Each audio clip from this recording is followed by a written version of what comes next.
His name is Jay St. Clair, and he joins us. Jay, I have a question for you. All right. How you doing? I thought you might ask me that, man.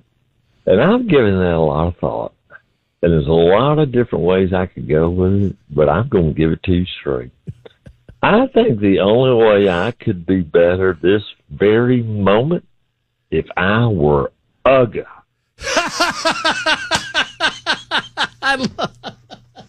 I want you to know that I researched whether Uga goes on road trips. Well, he does. He does. Yes, he does. And they have told him that Saban has retired. He knows that. And I bet he's so excited. I hope, you know what? After we whoop up on those elephants, I hope he pees right on Saban Field. I do, Jay. I mean, I shouldn't.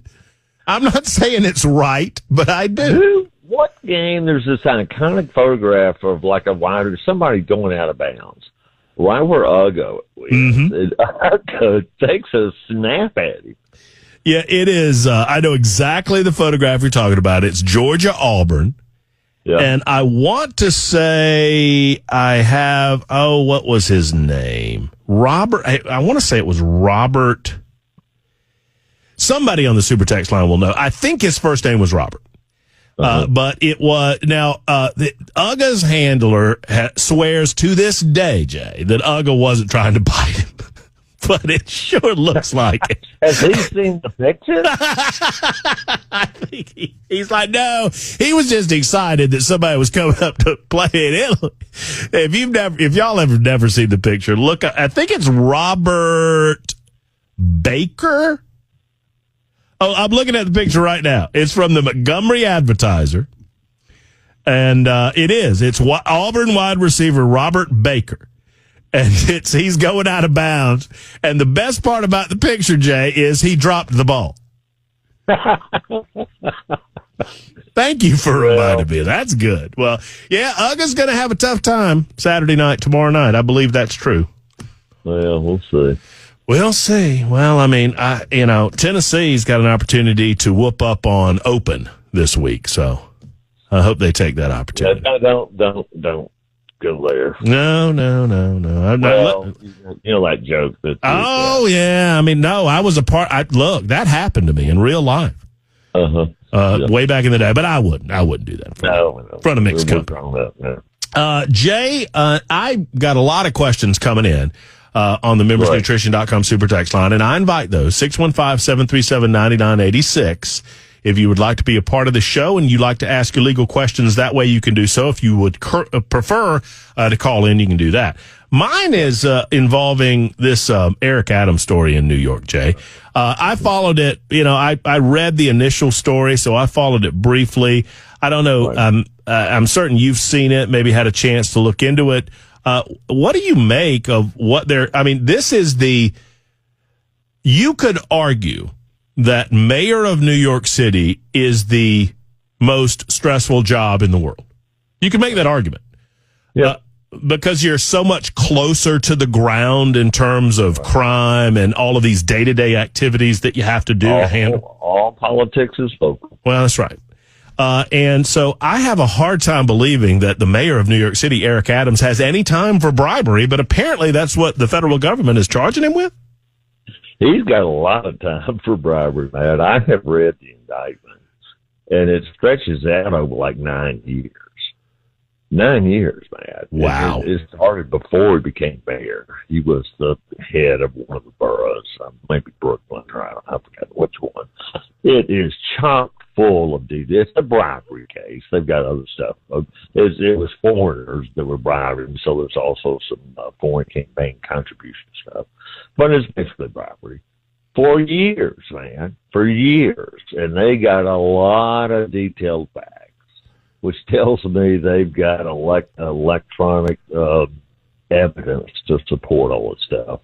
Text messages, emails, bank statements, and wire transfers and so forth. So, it's the second oldest profession, right? Mm-hmm. We know what the oldest profession is. I think the second oldest profession is politicians selling themselves. And that's where we're doing. Mostly with the Turks. He somehow got into the Turkey, and what they were wanting was favors for buildings in New York City. There's a lot of money involved in that. No, it makes sense. You would expect in your reading of the indictment, I mean, I guess, we are all presumed innocent until proven guilty in a court of law. That's the way the courts look at it. So unless you're Trump. Unless you're Trump in New York. That's true. That's so true. There's a lot of ironies about this, Matt. A lot of ironies. Well, I said on social media that Trump should publicly reach out to Eric Adams and let him know if he needs any legal help in New York City, that he's got a team of attorneys that he'll lend him. Funniest thing I heard about it is when the mayor about a year ago started criticizing Biden over the immigration thing and what it was in New York City. Trump, a year ago, Trump read all that and said, this guy's going to get indicted. So he knew a year ago. A year ago. Yep. Jay, I have a little bit of a curveball, and it has to do with legal matters here in the state of Tennessee, more specifically in Nashville. And I've not asked you about this, so maybe we can go to a break and come back and talk about it. But I want to introduce it. And it's this deal with the Tennessee District Attorney Glenn Funk, the Attorney General Glenn Funk. And Glenn Funk has been accused of eavesdropping amongst defense attorneys and defendants. Yeah, so I'll kind of introduce the subject and just get your thoughts on it. Now, once again, presumed innocent until proven guilty, unless you're Trump. But I want to ask you about that case too. Plus, we've got a number of folks on hold waiting to speak with Jay St. Clair, and we'll do that in just moments on Super Talk 99.7 WT. And if you have a question and you're a little shy, hit us up on the membersnutrition.com super text line, 615-737-9986. Matt Murphy and you and Jay St. Clair. Stand by. Technical short happening as we speak. We're repairing it. Here we go. Okay, we're dealing with we're dealing with like chicken wire and plaster in here. I don't know what we're doing. Okay, I think I've got it. 615-737-9986, 615-737-WWTN if you'd like to be a part of the show. Jay is with us, and we'll get to your calls momentarily. Jay, so... Yes, sir. Generally speaking, I'm going to give you the background of this story that started in March of 2023. And recently, the Attorney General said he's not filing any charges in this case. I'm talking about Jonathan Skrmetti, the Attorney General of the state of Tennessee. But there's now a question as to whether or not a third party should be involved in analyzing the evidence and determining whether or not the District Attorney General of Nashville did anything illegal. Now, according to the report, and the release of this report follows a Tennessee Bureau of Investigation raid on Glenn Funk's offices, March of 2023. That involved security cameras throughout his offices equipped with microphones that were being used to record people's conversations in and around the DA's office without their knowledge or permission. Wow. According to the report, there was a room included in this investigation where defense attorneys were allowed to review evidence, and they did not know that their conversations were being recorded and shared with prosecutors. Wow. This feels to me like a no-brainer, Jay. Well, that's a crime. Here's the way that works. I can record a conversation to which I'm a party. You may have heard of there's one party, two-party states. Tennessee's a one-party state, so I can secretly record a conversation I'm having with you, man, and that's legal. What I cannot do is leave a recording device in the room and then record conversations that other people are having, a conversation to which I am not a party. It sounds like that's what's happening here. Now, if you tell people that, when you call people maybe, you'll say, hey, this is being recorded. And if you give them notice up front, then that's okay. You call customer service people and they say, hey, this conversation may be recorded. That's why they're saying that. They're required by law to say that. That's a problem. That's absolutely a problem. So I thought you were going to say that while lawyers were over in the corner of the room, he was going to sneak it up and listen to him. That's legal, right? That's legal. One of my most embarrassing moments practicing law, man, I was out of town trying a case. Got up in the morning, went and had breakfast with my client. And then we're sitting there talking about the case. And we get up to leave, and at the very next table was the lawyer on the other side. And I guarantee you that's on purpose. He has since lost his law license for stealing from his clients. But he saw us sitting there having breakfast, and so he came and sat in the very next booth and just eavesdropped on us. Huh. It's legal. It's legal, I suppose, but it is not legal to record a conversation between two individuals when neither of, I don't think this is legal anywhere in the United States, right? When neither of the individuals. It's federal law. Right. Unless, obviously, unless someone goes to a court and through a warrant gets the ability to wiretap. Sure, if you got a warrant. Right. Or if they tell you, hey, look, everything in here is being recorded. If you go to, like a prison where you go and talk to an inmate, they tell you it's being recorded.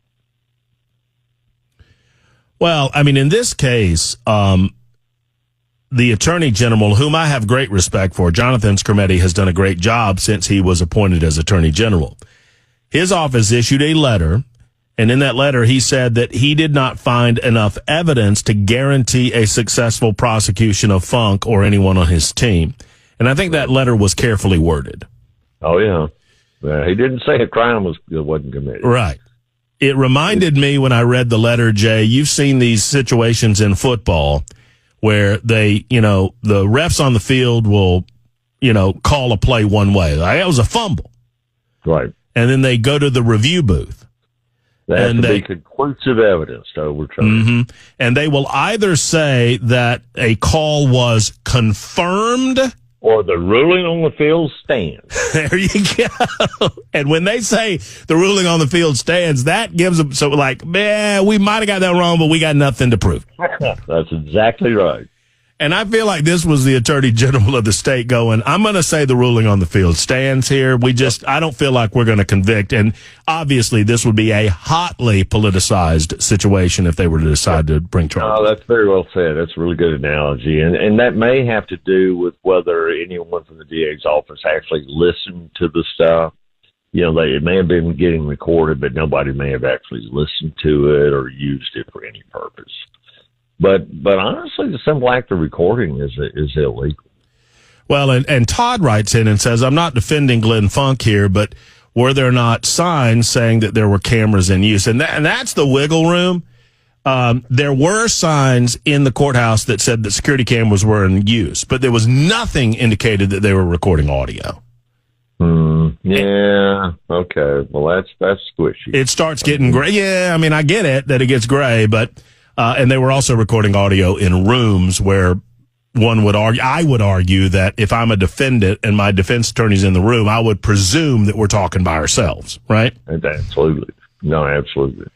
All right, so let's take a short time out. Jay St. Clair's with us. I got a lot of you on hold waiting to talk to Jay, Gracie, and Larry, and Lila. Plus several people on the membersnutrition.com super text line are encouraging Jay and I to go ahead and preset a bet between Tennessee and Georgia. And I've had several suggestions as to what that bet should be. And I think I'm going to make it real simple. And it involves the singing of Rocky Top. Jay St. Clair is here to answer any and all of your legal questions. Jay, before we do, several people are suggesting that we should go ahead and set the bet on Tennessee, Georgia. I had somebody on the super text line, and I know you're not a betting man, so I have to force you into doing this, and I know that. At least not on football games or sporting contests. You'll throw a little money down on the come line on the craps table. I know that. All of that to say, someone is suggesting that the loser of the Georgia-Tennessee game should have to play from the tips the next time that we play golf after the game. Hey, that's pretty good. That's actually not a bad one. No. Well, it's actually, I'm not going to say that, but. Look, you don't, look, if we don't, the way that I drive the ball off the tee, I'll say it. I don't know what you were about to say, but I'll say this. The way I'm driving the ball off the tee, every tee box is the tips for Matt Murphy. Well, I think it is premature to have a bet on that game because I have to give a lot more thought to the last time I bet on Tennessee football with you. The listeners don't know this, but there was a time, it was a while back, where it looked like Tennessee was going to have a pretty good season. I've forgotten what year it was.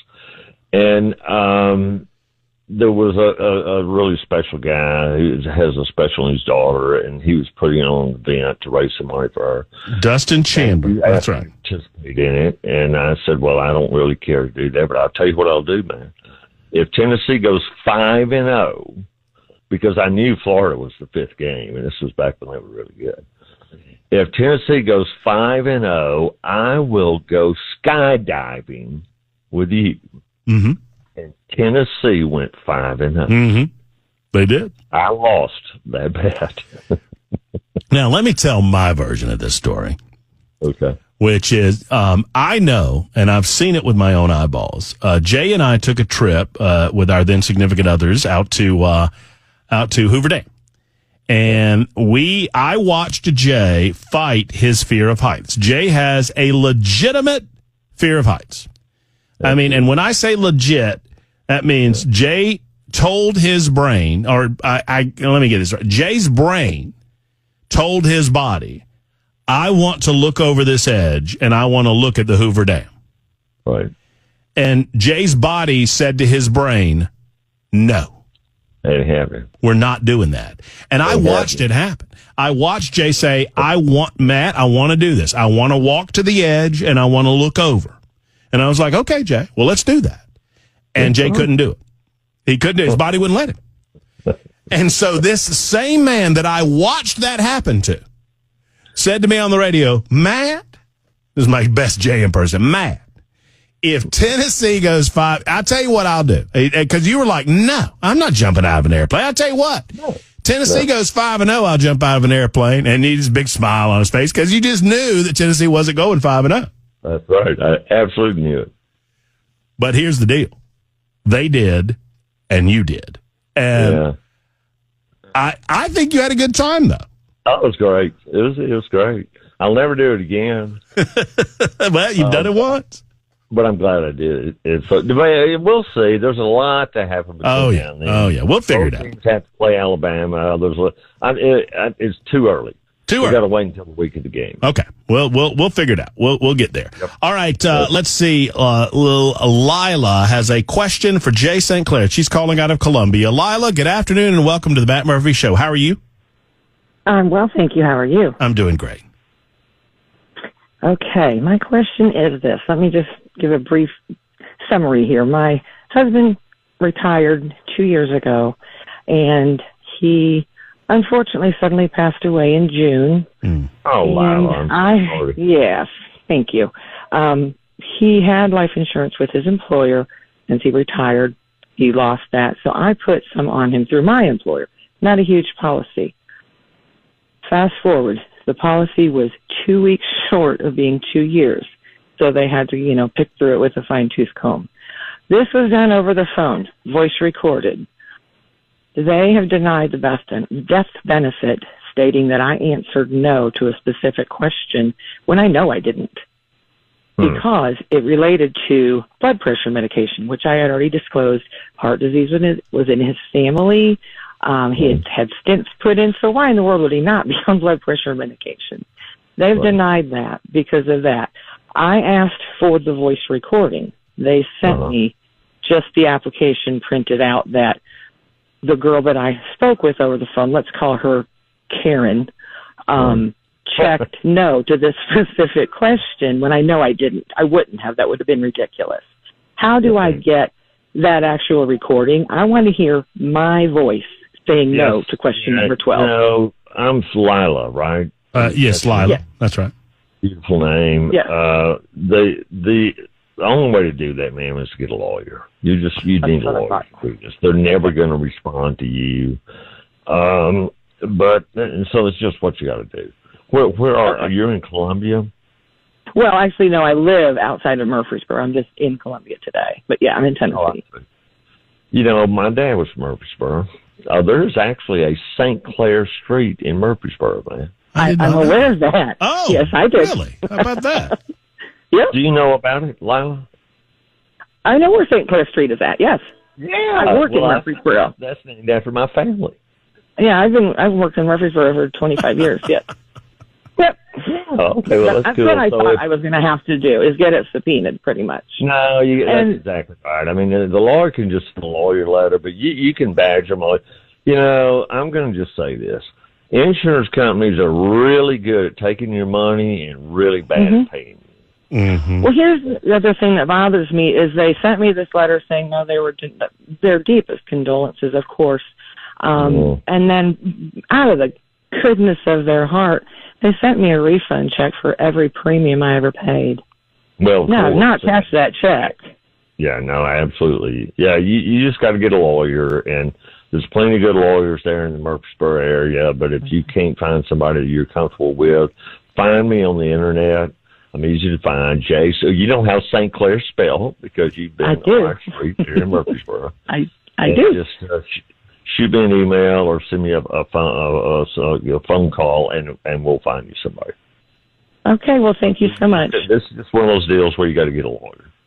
That's what I thought, and I'd just rather give the money to an attorney than let them keep it. Yep, so I feel about it. Yep. All right, well, thank you for your time, and have a great weekend. Thanks, Lila. Thank you, Lila. Very good. I appreciate you. Larry is next in Clarksville with a thought or question for Jay St. Clair and Matt Murphy. Hello, Larry. Hey, Matt. Thanks for taking my call. Hey, Jay. Hey, Larry. My question is about this whole Glenn Funk issue, and I would really rather use another word, but I won't. But the defense attorneys were required to use a particular room. Mm-hmm. And yes, there were signs that said there would be video, but there was no sign saying that there would be audio. Mm-hmm. So how is that not a crime? And how does Skermetti, say there's not enough evidence here when obviously there is, because they were audio recording defense attorneys. I don't know that for a fact. I don't know that there was audio being recorded. I don't know that anybody listened to that audio. I don't know if there was recordings. And Larry, I don't think we know more than the Attorney General knows about this case. Right. Well, no, but I mean, it's been even reported on WTN today and yesterday that there was audio recordings, and that there are people saying, there are defense attorneys saying some of the things we discussed were handed to the prosecutors. So we're told to the prosecutors. Here's what I'm going to do, Larry. Here's what I'm going to do for you and the rest of the audience. I think I have a good enough relationship with the Attorney General's office. I think we can get him on the air next week about this. And we can find out from him what his rationale. Because, I mean, until and unless, I mean, what is the suggestion, Larry, that the AG is letting Funk off, that he's in on it? Well, I don't know that he's in on it. I mean, well, then, so we either have to trust him or we don't, or we have to question him, right? Well, we have to question, but it kind of gets back to that good old boys club. And just for my last comment for Jay, good old Rocky Top. Rocky Top, Thank you, brother. Matt, this whole thing smells really fishy. It's weird, and I don't want anybody. I mean, I know Jonathan. I believe in the way that he does his business. So, am I predisposed to be a little defensive of Skermetti? Yes, but that doesn't mean that he's making the right decision, and I don't want anybody to think that I'm saying that. So, but I do think it merits a further conversation to find out exactly. I'll say this: if there is a clear-cut evidence of a crime being committed, and if the Attorney General is refusing to prosecute that, That's big news, man. Yeah. That's big news. Yes, I'd agree. Jay, I want to finish with a high note. You and I have been doing this for 20 years now on the radio in Birmingham and in Nashville. Right. And I don't know that you've gotten a bigger reaction to anything you've ever said on the radio than the reaction that you've gotten over your advice regarding scrambled eggs. I have gotten 2 people today, we haven't even brought it up, that said, hey, would you please tell Jay, thanks for the tip on salting scrambled eggs after cooking. So I'm passing that along. Thank you for sharing that. Thank you for sharing that with me, man. You know, you know me well. I'm a person of simple pleasures. You know, I really am. And when I learned the really correct way to cook scrambled eggs, I was so pleased with myself. Well, and you're changing lives. 5411 has written in and says, you and Jay, not me, Jay, have changed my scrambled egg game forever. Add salt after cooking. Then he says, my mama was wrong. Well, I'm sorry about that, but it's the truth. It's my God. It's like I tell my clients, I don't write the law and just report it. It's the truth. It is. Well, Jay, have a wonderful weekend, my friend. Hit them straight if you're able to hit them in all of this weather, and I'll talk to you again next Friday. I'm looking forward to seeing you soon, brother. That's right. We'll be together before you know it. Take care, my friend. Thank you, buddy. All right. See you. There's Jay St. Clair, our good friend, legal correspondent, life consultant, and gambling buddy.